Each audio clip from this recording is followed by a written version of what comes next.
Right, so ikutin natin saglit dito. Mukhang magandang lugar to kasi unang bungad ko palang magagara na yung mga bahay. Sarap siguro tumira dito, ano? Yeah, so pag-usapan natin mamaya dito kasi sa research ko tsaka sa mga nakikita ko, medyo may alam tayo konti sa mga ganitong kalaking bahay. So mahal to guys, sigurado dahil sa laki ng bahay na to. Yan. So iikot tayo kung saan lang tayo makarating kasi alam ko malaking lugar to eh. Ito yung Summer Hill. Sakop to ng sa Toronto area to.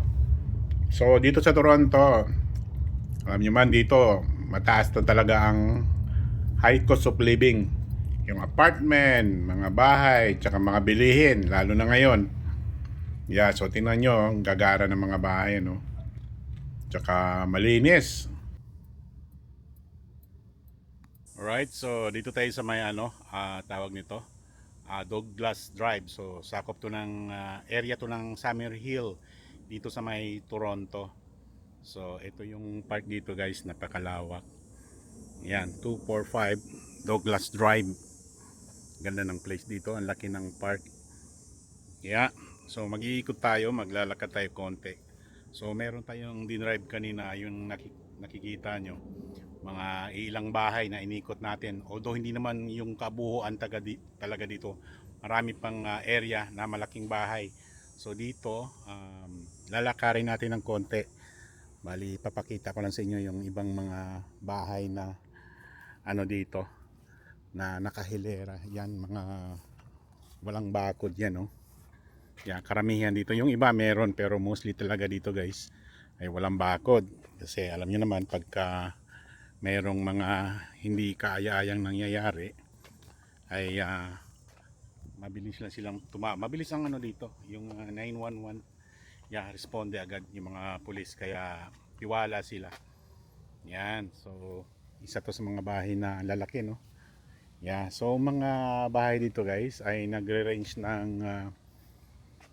pinakamaba na yung 2 million eh, banda ron yung may mga area. So hanggang may 5 million, 4 or 6. So yung mga property tax dito niyan, mga patak ng sa mga lowest, merong 24, may nakita ko sa Google, 24 to yung 5 to 6 million house, meron ng 30 up, 37,000 to 40 na. So biro mo, property tax pa lang yan maliban pa sa mga maintenance. Yeah, so ang laki ng mga bahay dito. Yan. So marami namang mga halimbawa yung mga newcomers dito, yung may pera talaga, nakaka-afford bumili. Pero yung mga average lang gaya natin, yan, depende lang kung tumama ka sa loto. Hindi, so yung mga karamihan ng mga may-ari niyan guys, mga may-ari ng mga may mga business talaga. Tsaka mga may-ari ng kumpanya. Yeah, mostly niyan. Kasi tax pa lang yayariin ka na yung property. Biro mo. Almost pag sa peso pa, almost 2 million na kasi ang 25 i-rate na lang natin sa 40 peso and $1, so 1 million. So ang 1 million magkano ba, $25,000 sa Canadian, di ba? Yeah, so laking halaga, no? Yeah, so property tax pa lang 'yan. Ayun, may dog walker doon, no? Naputol yung kwento natin. Mahal ang per ora niyan, guys.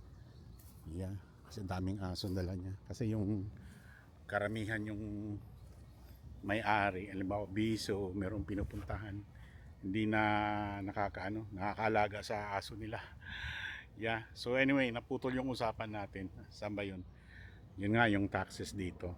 Yeah, so lahat naman pinapangarap na magkaroon ng ganong klaseng bahay dito dahil siyempre magara eh. Yeah, so kung sa atin yan, yung 5 million dollars dito, magkano na, 20 million na, no? So kung kumpara natin sa mga area na magandang bahay dyan, tagal na, sabihin ko, tagal na kasi yung wala dun sa atin. Sa may Ayala Labang, White Plains, mga ganun, no? Ewan ko kung magkano na yung mga ano dun, mga bahay like Forbes Park, yan, mga sikat na bahay sa atin ngayon, yung mga pangmayaman talaga.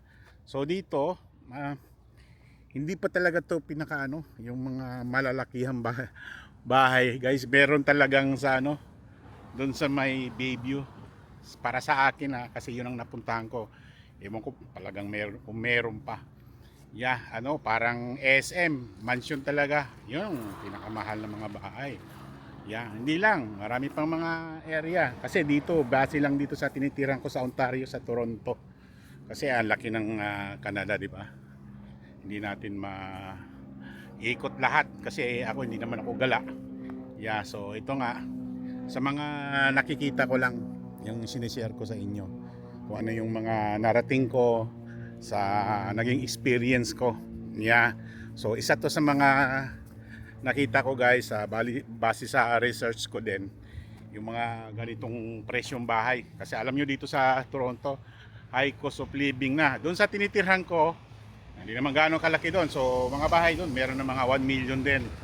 Mahal na rin kasi. Dati kasi, ang mga bahay doon, mga 250,000, meron na. 2004 pa, 20 years ago, yeah. Makakuha ka lang ng 400, 500, 250 yung pinaka lowest. Yeah. So ngayon, siyempre, mataas na lahat. Yan. So, isa rin to sa park nila. Ang laki. So, lakad-lakad lang tayo dito. Yan. So, yun yung mga walang bakod, no? Yan, sa atin pa yan. Hindi ko naman sinisiraan sa atin kasi doon tayo pinamanganak eh. Mas masaya pa rin sa atin kahit medyo hirap tayo sa buhay sa probinsya, di ba? So, kaya lang yung mga ganitong bahay, wala kayong nakikitang nakatambay, di ba? Yung mga lumalabas, yung mga gaya sa atin sa probinsya, mayroong nakaupo. Kasi busy yung mga tao, walang pakialaman dito eh. Hindi gaya sa atin, kilala yung mga kapitbahay. Yan, nagbibigayan pa nga. Yun ang gusto ko sa atin, yung pagmamahal baga, yung pagkakilala bilang isang tao. So dito, ano lang, hi, mga ganun lang. Yeah, so malungkot para sa akin Kasi ang kasiyahan nila dito guys, yung mga out of town, pagkatapos ng trabaho, bakasyon. Yeah, yun ang gusto ng mga puti, karamihan sa kanila. Yeah. Yeah, so ganda talaga ng bahay, tahimik kung titingnan nyo.